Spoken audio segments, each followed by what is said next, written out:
Okay, so this time I'm going to remove all the molding and trim, symbols, bumper covers, door handles, locks. Everything's going to come off here, and we're going to cover it all today. I want to get over the whole stripping part of the build because there's really great stuff to come, and I'm anxious to get to those. So today that's what we're going to do.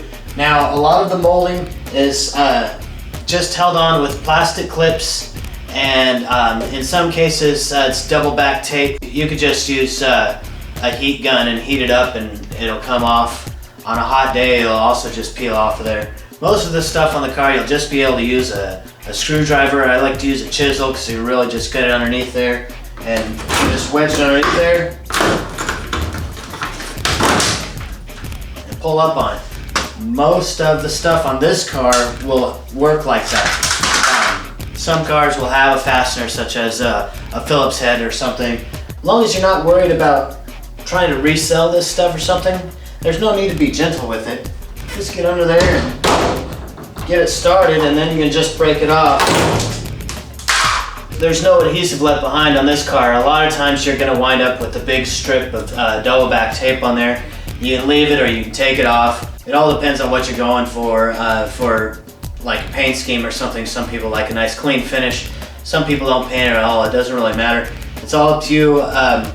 If you do want to take it off, you just get a heat gun and heat it up, and then you just roll it with your finger and it all comes off there. When you're removing the trim, there's going to be a seam cover, which this one is right here, and you just take it and pop it off with the screwdriver.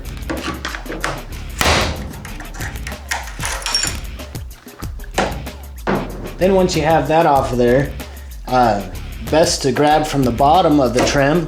Once you get it started, it'll just start coming off of there pretty easily.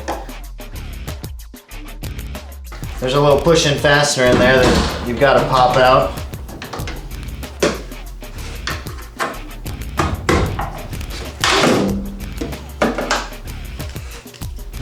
Okay, so now I'm going to remove the door handles and the locks. Now the parts on the Volvo aren't exactly typical to what we're used to seeing, but they are all real similar. This one has 2 Phillips head screws holding in the handle.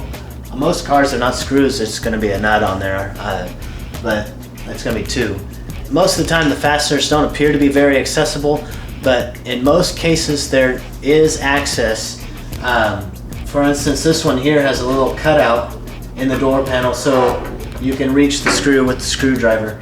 Lots of times I've seen a hole that's covered up by a piece of tape or has a push-in plastic insert that you pop that out and that gives you access to the fasteners. So on the inside you'll see the mechanism has a bunch of push rods and clips that operate the whole system. It locks the doors, operates the handle, and they're all held in with clips. This is not exactly what I'm used to seeing, but it's pretty close. It's still a clip, and you really just push it off there with your fingers or a screwdriver. You just push it off and the push rod comes away from the mechanism. Now on the lock there's normally a fork clip that you can just pull out with a pair of pliers. This one's actually got a larger fork clip held in with 2 screws right here, and once you take that out the fork comes apart and you just push the lock through the hole. So I'm just going to take off all the handles, all the trim and molding. While I do that, here's Trevor. He's going to show you the most common mechanism found in a lot of cars. Trevor? Thanks, Mike. What I have here is an average door mechanism we pulled out of Larry's car. What I'm going to show you is how to take off these clips. Sometimes they're plastic, sometimes they're metal. Ours are plastic, so what you're going to do is you're going to get some pliers and simply just twist it off that push rod. Once you do that, your push rod will simply just pull right out of there, and your lock will still be in your door. Grab your pliers, reach up there, pull this clip, just real simple, it'll come off. Take your finger, push your lock out, and that's how it's done. You want to keep your latch inside your door because it'll help you keep your door in place just in case your welds break or anything like that. So that's how you do it. Back to you, Mike. Thanks, Trevor. Nice work. Now on the bumper cover, it's actually held in, on the Volvo anyways, it's got plastic clips that lap over the actual steel bumper. It does have 2 bolts, one on each side, securing it to the fender, but I'm just going to break those free. And after I do that and remove the license plate, the bumper cover will come right off of there. It's not going to just pop off real easily. You're going to have to use a little bit of force, but like I said, if you're not going to try to resell any of this stuff, just start breaking stuff. It's no big deal.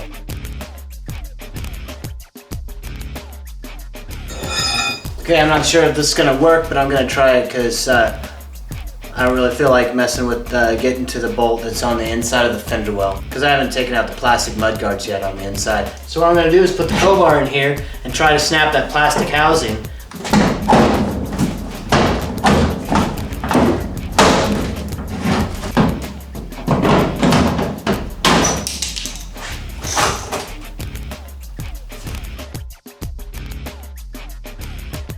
It doesn't have much of a bumper. We're probably going to replace that a little later. So now I'm just going to take off the rest of this stuff.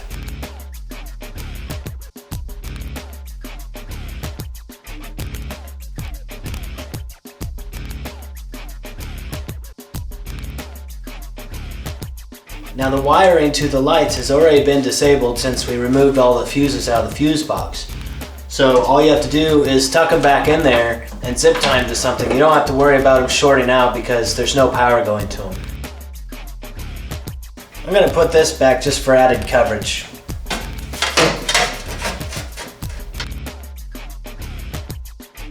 Okay, so we're pretty much done with the front with the exception of some of the plastic intake lines. I still have the hose here to the air conditioner, and I'm going to take the horn off and still going to tie up all that wiring on the inside of the engine compartment.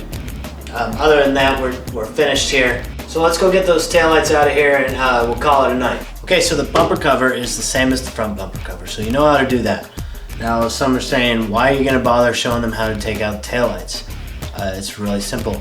And it is really simple, but there are a few things that you gotta watch out for sometimes. Often the wiring to the fuel pump is ran through the same harness as the taillights.